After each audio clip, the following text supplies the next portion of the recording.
Ashama harka fuunee kabajamtootaa fi jaallatamtoota hordoftoota qaroo miidiyaa oduuwwan keenya kan guyyaa har'aatiif qabannee kan biyya keessaa fi biyya alaa qabannee isiniif dhiyaanniitiin jira.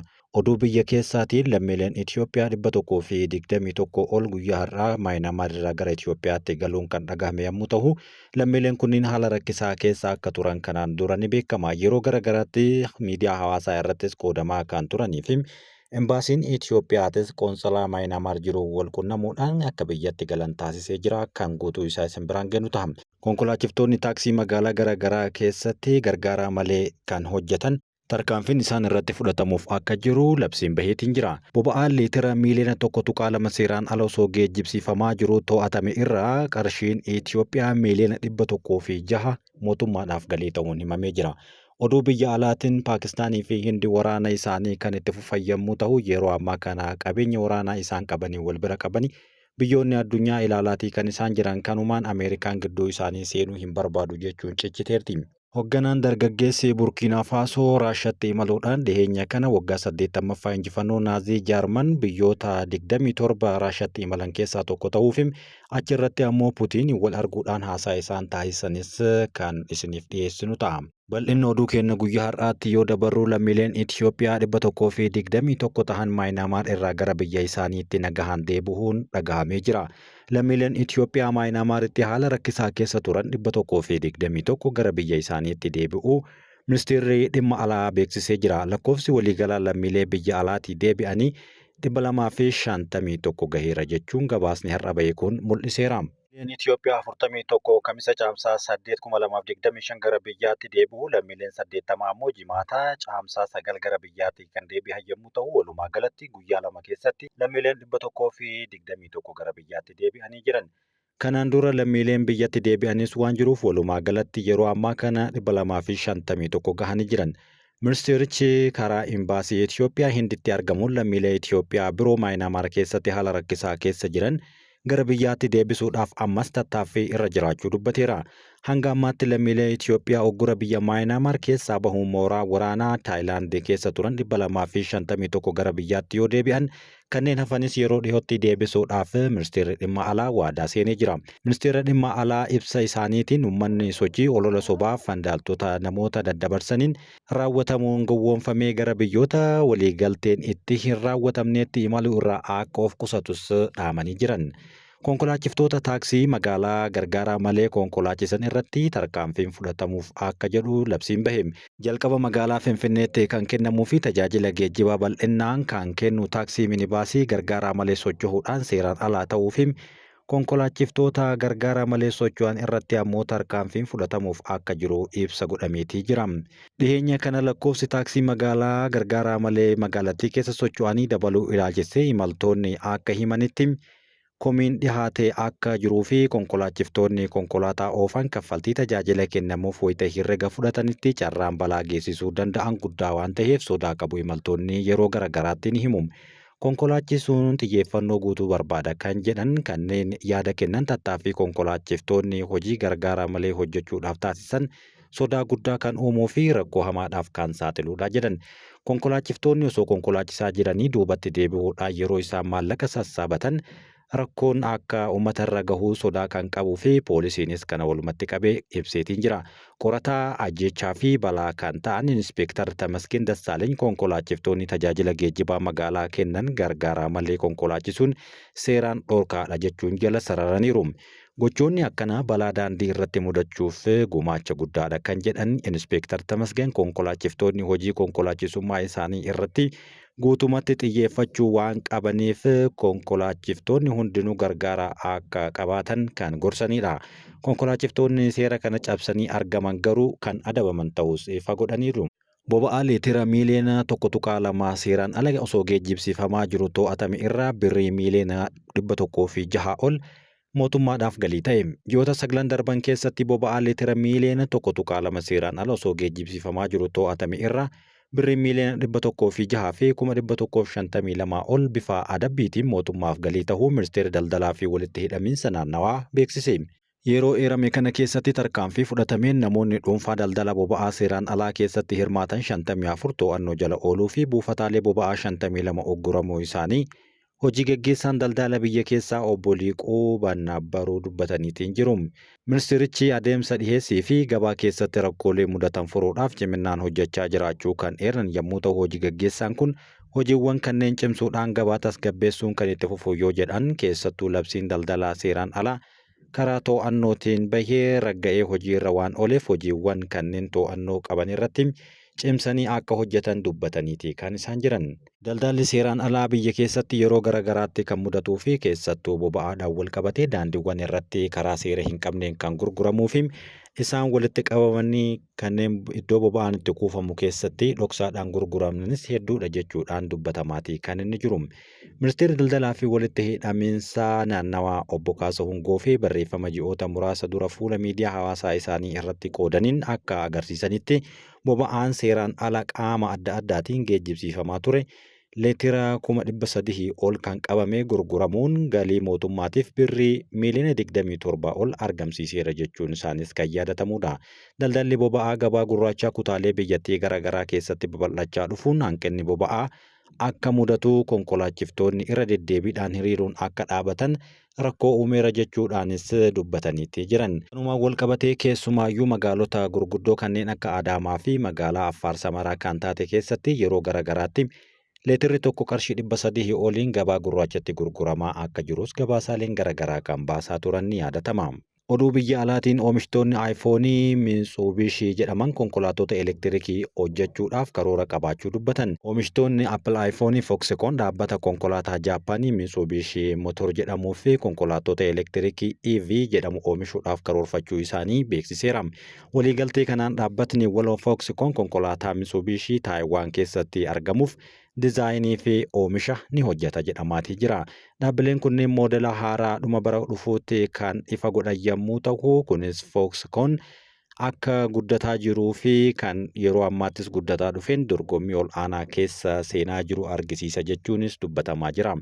Konkolaataa elektirikii indastirii keessaa kan jalqabaa guddaa tahetu ifa taha jechuun eeggamaa jira.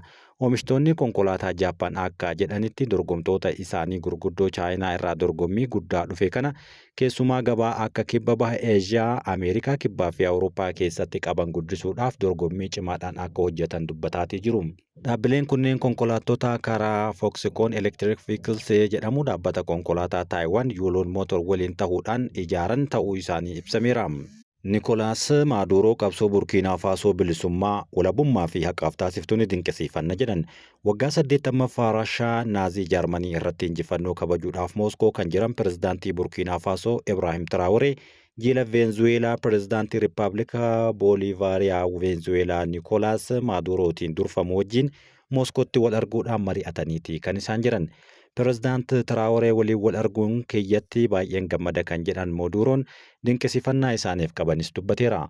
Marii hooggantoota lamaanii dhimmoota walta'iinsa biyyoota lamaanii fi dhimmoota idil addunyaa hedduu irratti xiyyeeffate yoo ta'u, Traoreen pirezidaant Nikolaas Maaduroof dabarsanii kan kennan yoo ta'u, haasaa kana hariiroon Burkiinaa Faasoo fi Veenzuweelaa cimsuu qofa osoo hin taane Afrikaa fi Ameerikaa kibbaa gidduuttis waan gaarii hojjechuudhaaf ni yaadna jedhanii dubbataniiru. Pirezidaant Maaduroon hooggansa biyya keenyaa yeroo ammaa kaapteen Ibraahim Traoreen durfamu eeruudhaan qabsoo Burkiinaa Faasoo bilisummaa, walabummaa fi haqaaf taasiftanii dinqisiifanna jechuunis dubbatan.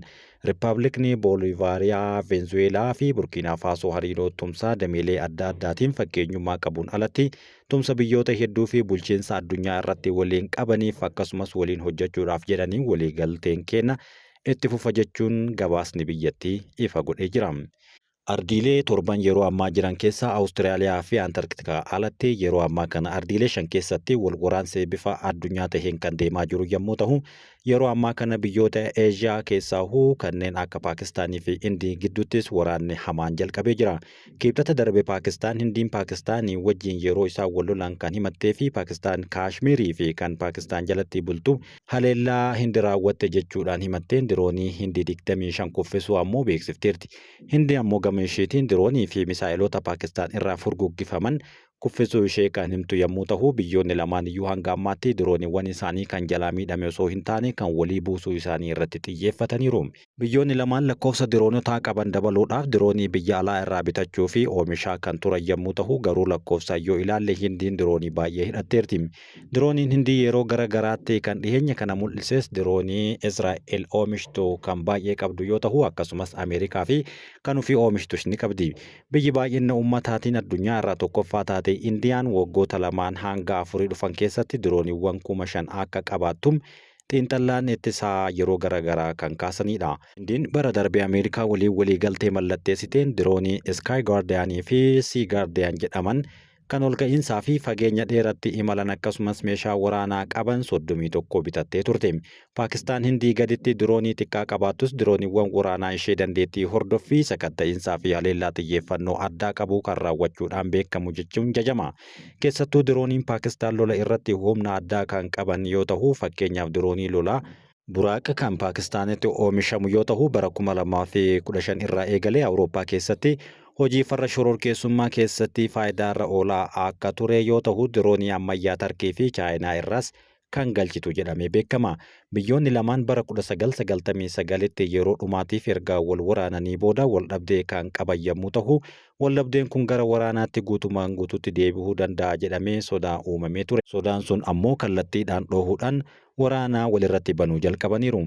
Hindiin waraana idilee miliyoona 1.4 ol kan qabdu akka Global Firepower jedhutti addunyaa irraa warra humna guddaa qaban keessaa sadarkaa 4ffaa irratti argamti. Paakistaan ammoo humna waraanaatiin sadarkaa addunyaa irraa 12ffaa irra kan jirtu yommuu ta'u, loltoota idilee 654 qabdi jedhama. Akka Inistituutiin nageenya idil addunyaa Stockholding jedhamutti ibsa godhetti Indiyaan bara 2024tti ittisa isheef doolaara Ameerikaa biliyoona 86 ol ramaddeerti jechuun dubbatama. Kan Paakistaan garuu dachaa 9 kanaa gadi.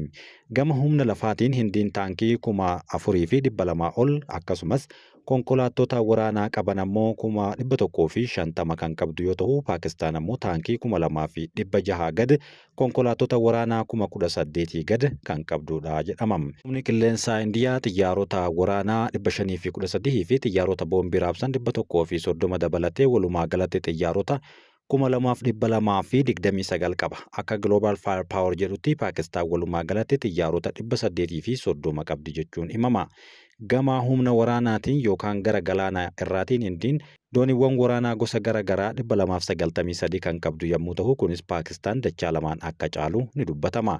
Sagantaan misaa'elaa Paakistaan misaa'ela fageenya dheeraa fi dirree waraanaa keessatti hojiirra oolan misaa'ela fageenya gabaabaa fi giddugaleessaa kan qaban yommuu ta'u, sagantaa misaa'ela Hindii keessaa gosa garaagaraatiin kiiloomeetira 250 hanga kiiloomeetira 600 akkasumas fageenya dheeraa kiiloomeetira 1,200 hanga 8,000 kan imalan akkasumas misaa'ela kiruuzii gosa adda addaas kan qabdudha.